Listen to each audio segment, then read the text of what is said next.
Hi everyone, my name is Katie and I work for howtobecome.com. Welcome to this video for accepting and declining job offers. Okay, so you've been offered the job. The question is, now what? Now's the time to think about whether or not you want to accept the job offer or not. This may sound a little weird. You wouldn't go to a job interview if you didn't really want to work there, would you? Well, this is wrong. A lot of people attend interviews whether they like the job or not. Some people may find that during the interview, the job role isn't actually quite right for them.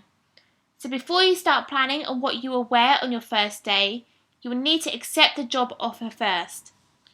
Job offers are usually offered via telephone or email.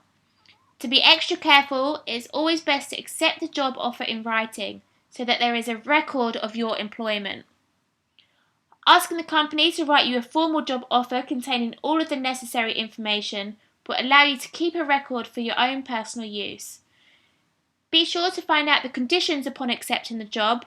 For example, you may be awaiting on your degree to come through, or you need a few references to get back to your future employer.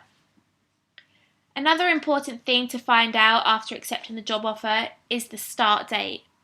If you already have a job, you will need to factor into consideration your period of notice that you will need to give your current employer. So like I said before, you are not obligated to accept the job offer. There might be a number of reasons as to why you might decline a job offer. You might realise that the job role isn't quite right for you. You might think that the location might not be ideal or the pay might not meet your requirements. At the end of the day, it's up to you as to whether or not you accept a job offer or not. If you have any hesitations at all, you need to question why you applied for the job in the first place. Is the job really for you? Can you see yourself actually working there? It's important that you don't take this decision lightly. You should think long and hard before declining a job offer. If you do decide to decline a job offer, then you should do so in writing. Outline your reasons for declining the job and thank the employer for their consideration. A lot of people apply for numerous job roles, attend the interviews, and then find themselves in a slight predicament. What if you've been offered a job but you are waiting to hear back from another job, a job that you think is better for you? Do you turn down the job that you've been offered and hope for good news about the other job? If you find yourself in this position, I recommend the following. Contact the company who have offered you a job and thank them kindly for their offer. Tell them that you require some time to think over it before committing. It's important that you and the company set a date. Contact the company that you're waiting to hear back from to inquire about whether or not they have made a decision. If all the timings work out, then perfect. You'll be able to weigh up your options and choose the job offer that you would prefer. If, however, the date you agreed upon with the first company approaches and you still don't have an answer from the second company, you will need to make a decision.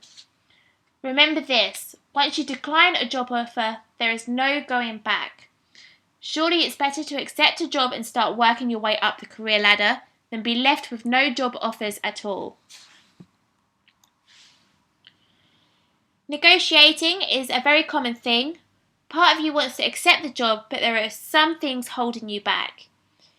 You may be able to tweak some of the terms and conditions of your contract to suit you.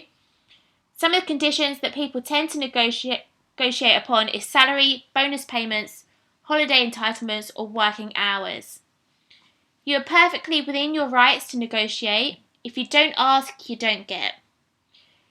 You may not have the skills or experience to justify some of your requests, but you should also make sure that you are not taken advantage of. Remember, the worst thing your employer can say is no, so there is no harm in asking. You never know, you and your employer may be able to come to an arrangement to suit you both. Then you'll be able to accept the job offer. Okay, so that's it from me on accepting and declining job offers. Hopefully you found this video useful and gives you a bit more of an insight into accepting job offers or declining job offers or so forth. If you do have any questions or if you've got any personal experience that you'd like to offer, please feel free to drop a message below the video and I'll get back to you as soon as I can. Don't forget to subscribe to this channel for more interview training videos, as well as a whole host of other educational videos and business videos that might be of interest to you. So that's it from me. Take care everyone, and I wish you all the very best.